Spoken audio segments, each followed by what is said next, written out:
Hey guys, it's QuickyBaby, and today I'm going to be looking at a whole series of buffs and nerfs to many of your favorite tanks that will be upcoming in patch 9.15. So let's get started with the 59 pattern. The Type 59 pattern is a very mediocre tier 8 Chinese premium medium tank that was added into the premium shop towards the latter part of last year.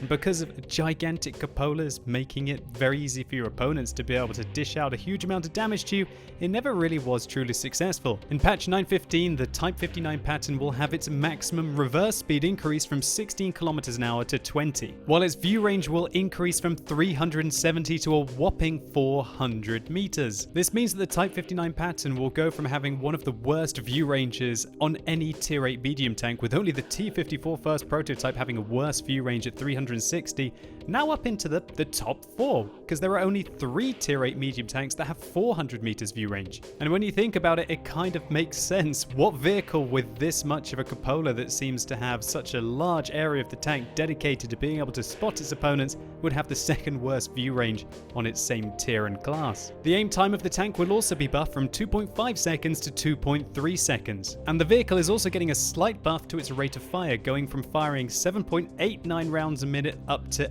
8 rounds a minute flush. And to cap it off, the vehicle also gets a nice accuracy buff from 0.38 to 0.36. All in all, these are some significant changes to one of the 3 tier 8 Chinese premium medium tanks, and it should help it to compete more with the Ripper pattern, as well as other similar kind of vehicles like the Mutz and also the FV4202. Next up, the tier 6 Czechoslovakian premium medium tank, the Skoda T40, is getting a slight buff with regards to its penetration on its standard ammunition from 132mm to 145. I personally thought that the Skoda T40 was in a pretty good place in patch 9.14, but this penetration buff will mean that you have to resort to using those heat rounds a lot less, which should improve your profitability in this vehicle. Next up, there are some changes to turreted British tank destroyers. Here we can see the Achilles is getting a dispersion buff while moving by 4%, but a nerf to the dispersion when you're turning the hull by 4%. But the vehicle is also getting quite a nice rate of fire buff, and it's going to be firing basically 0.6 more rounds a minute, as well as having a slight accuracy increase from 0.33 to a highly respectable 0.32. In addition, its bigger brother, the Challenger, the tier 7 British turreted tank destroyer, is getting some quite nice buffs. Both the stock suspension and also the upgraded Avenger suspension are having their dispersion values decrease, which should lower the tank's aim time both when it's moving and also when it's turning the hull by 15 and 8% respectively. Also, the reload time of this tank is being buffed depending on which turret you choose to use with it. The accuracy of the Challenger's main armament, its 17-pounder, is being improved from 0.34 to 0.32, with 0.1 seconds shaved off its aim time down to a very lowly 1.6, and in addition, a nice rate of fire buff, with the vehicle's rate of fire increasing from 14.63 rounds a minute up to 15.38 rounds a minute. Furthermore, the dispersion when turning the turret will be decreased by 20%. That will make this 1.6 seconds aim time amazing. And we can also see that the way that Wargaming have described the accuracy increases on the Challenger are quite confusing. Up here it says 0.34 to 0.32,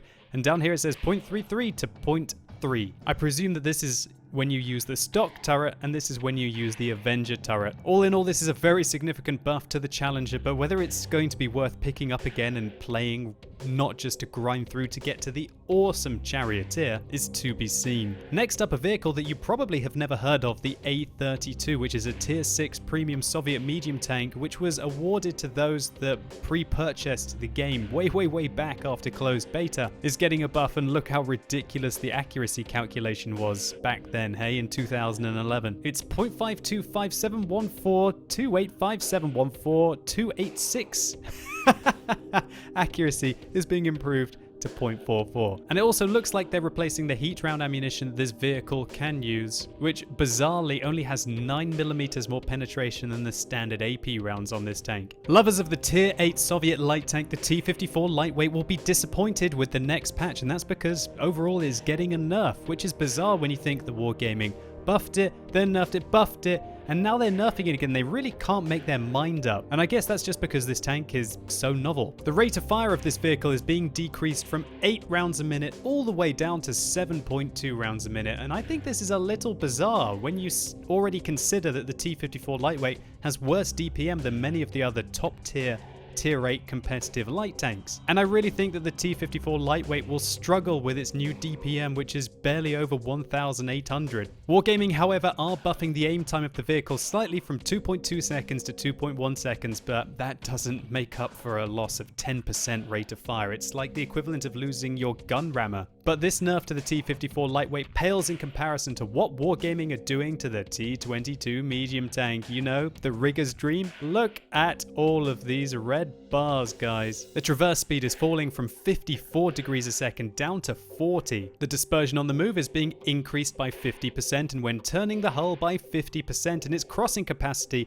is being decreased by 50% on solid terrain, 43% on medium terrain, and 33% on soft terrain. Furthermore, the aim time of this vehicle is being decreased from the excellent 1.9 seconds to an atrocious 2.4 seconds, which makes it even worse than the SDB-1 and the Object 430. Furthermore, the rate of fire on the T-22 medium tank, which was already rather bad compared to other Tier 10 medium tanks at 8 rounds a minute with only 320 alpha damage, is going to be destroyed down to 7.4 rounds a minute. In addition to this, the dispersion while turning the turret is being increased by 50%, and the accuracy is being changed from a rather okay 0.33 to not a desirable 0.38. And also, if you like to turn the turret as well, you're not going to be able to do that as well, as it's going down to 30 degrees a second, which is more like a heavy tank than 48 degrees a second. All in all, the T-22 medium tank is now going to be laughable and only really has its armor left. And fair enough, its armor is great if you're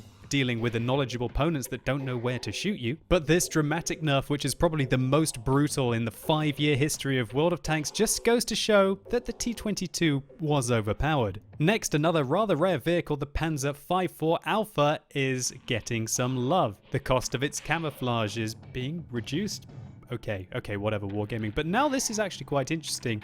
Its tier is being decreased from 6 to 5. And its dispersion while both moving and also while traversing the hull is being decreased, which should improve the aim time of the vehicle. Furthermore, even though its tier is being decreased from 6 to 5, the view range of the tank is being increased to 365 meters, which is rather nice for a tier 5 vehicle. Furthermore, to the dispersion buffs, its aim time is being reduced from 2.3 seconds down to 2 seconds, and after firing the gun, the dispersion is being decreased by 12%. However, this is where it confused me. I'm not sure if Wargaming have got their bar in the right place here. They're saying the dispersion of the gun is changed from 0.39 down to 0.37. That sounds like an accuracy buff to me, Wargaming. Furthermore, the traverse speed of the turret has been increased from 30 degrees a second to 44 degrees a second, but the tank has lost a huge amount of hit points, 300 to be exact. In addition, the vehicle seems to get preferential matchmaking because its tier decreased, meaning that you're not going to see tier 7s anymore. Wow, this sounds like it might be one of the best tanks at tier 5, which makes me all the more sad that I don't have one. But if you've got one, certainly look forward to playing this next patch. The fast and furious Kanonen Jagdpanzer, the tier 8 German premium tank destroyer, is being changed next patch. It's having its dispersion while moving increased by 20%,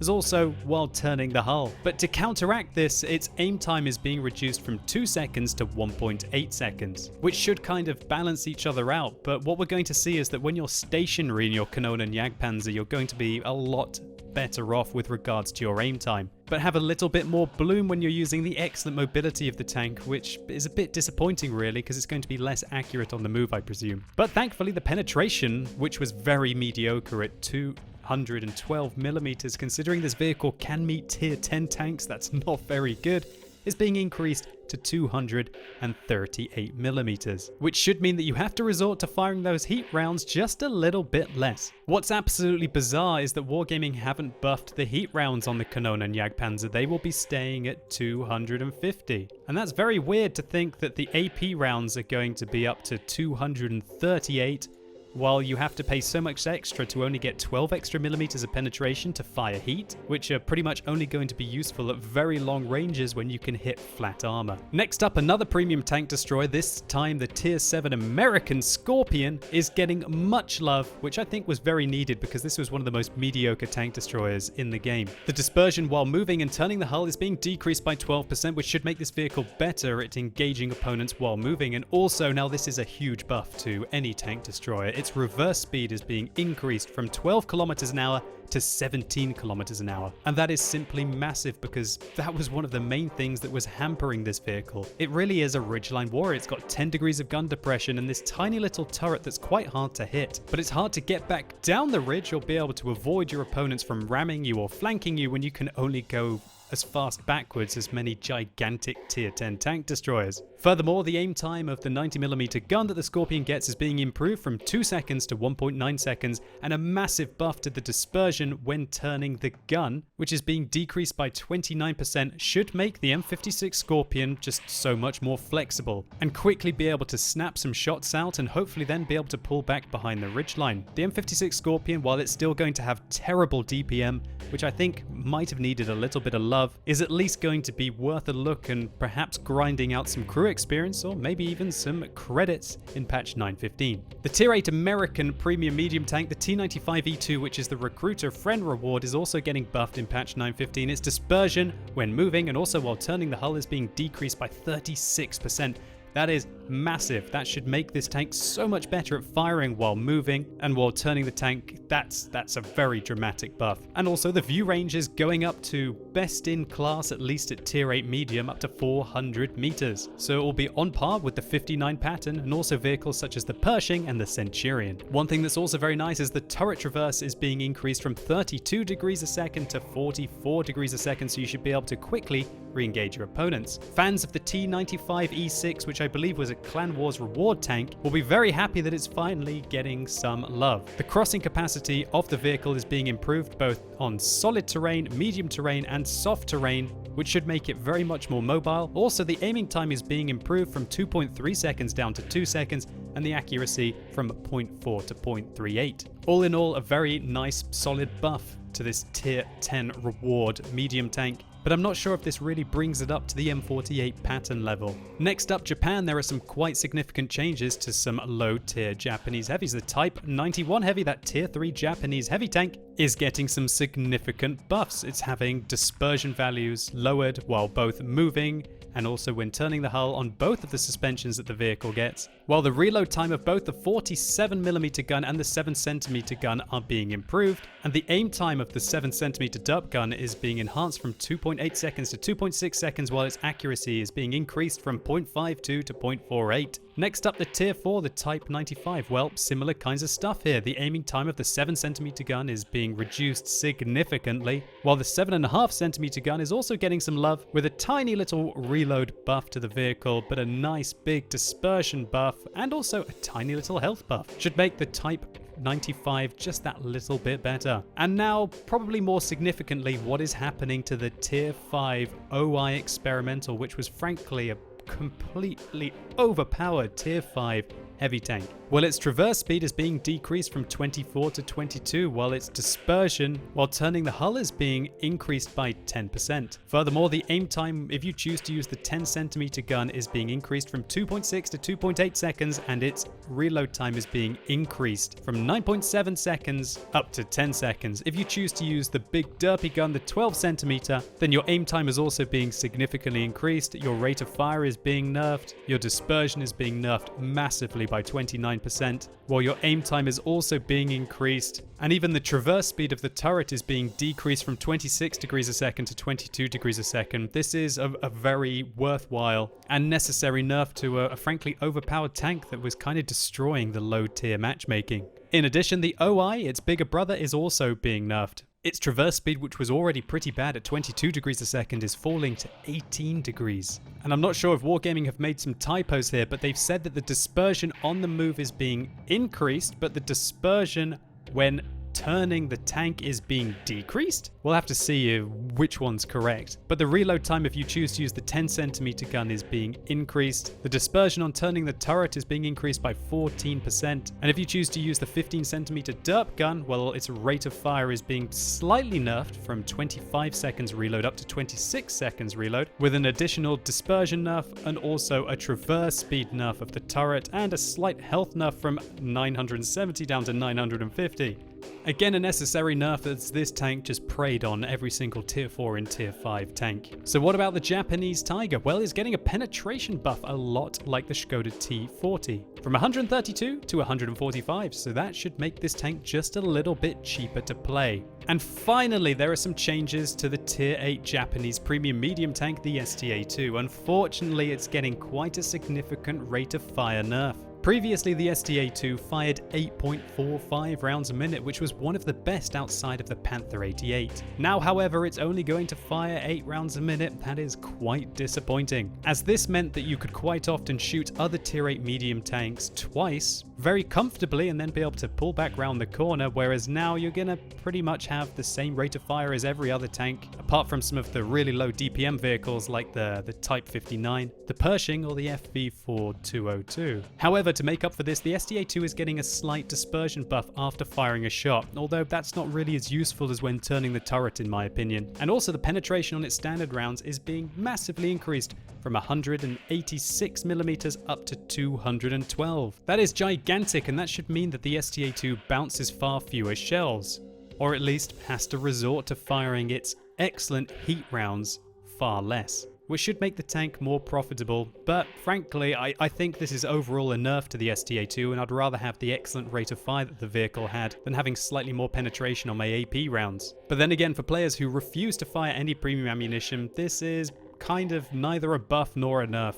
So all in all, an interesting series of changes coming up by Wargaming in patch 9.15. The biggest winners are, in my opinion, the 59 pattern, the Panzer V if you manage to have one of those, the Scorpion, as well as the T95E2 and the T95E6. Well, Wargaming have done a great job at balancing the lower tier Japanese heavies, buffing the tier 3 and tier 4, which were just big, gigantic, tasty snacks of tanks to take out, and nerfing the OI and the OI Experimental, which were detrimental to the balance of low tier matchmaking. And so hopefully you guys enjoyed this video, or maybe it was just useful to you. If it was, please consider giving it a like down below. It really helps the channel out, and let me know in the comments down below what you guys think about these buffs and nerfs. Some of your favorite tanks being buffed, or some of your favorite tanks being nerfed. Let me know what you think about the changes. Have Wargaming made any mistakes, or have they done this more or less right? And as always, thank you so much for watching. You've been epic, and hopefully I'll see you soon.